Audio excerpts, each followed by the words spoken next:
Friends, ఈరోజు వచ్చేసి కాకరకాయ కారంని చేయబోతున్నాను.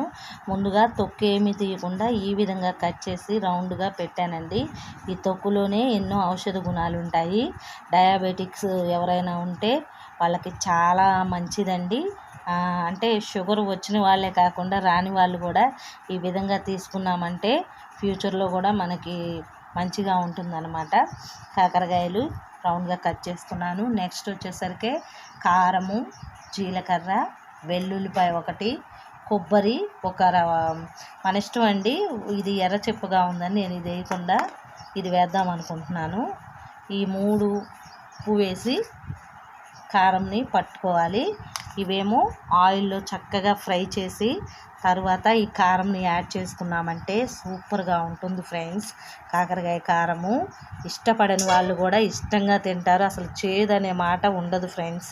చేదు ఉంటుందేమో అమ్మో అనుకుంటారు. ఆ చేదు కూడా చిరు చేదు ఉన్నా మంచిదే.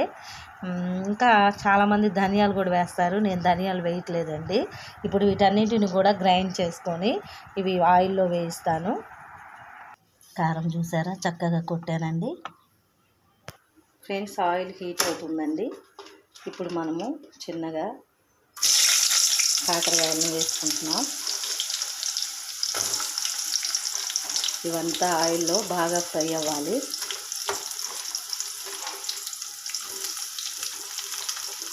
కాకరకాయ ఎట్లయినా కొంచెం ఆయిల్ పడుతుంది.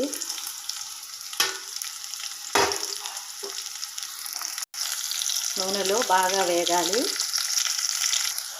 ఇలా ఆయిల్లో వేగుతున్నాయండి. గోల్డెన్ బ్రౌన్ వచ్చేంత వరకు వేయించుకొని తర్వాత కారంని యాడ్ చేసుకోవాలి. కాకరకాయ ఫ్రై రెడీ అవుతుంది. మంచిగా వేగాలి.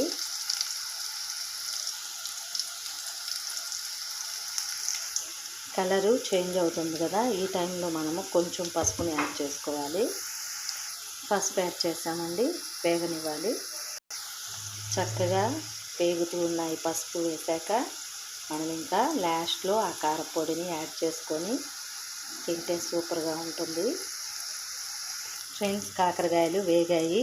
ఇప్పుడు మనం కరివేపాకుని యాడ్ చేసాము. నెక్స్ట్ వచ్చేసరికి కారంను కూడా యాడ్ చేసేసుకోవాలి. మంట చిన్న మంట మీద పెట్టుకొని మనము ఈ కారంని వేసుకోవాలి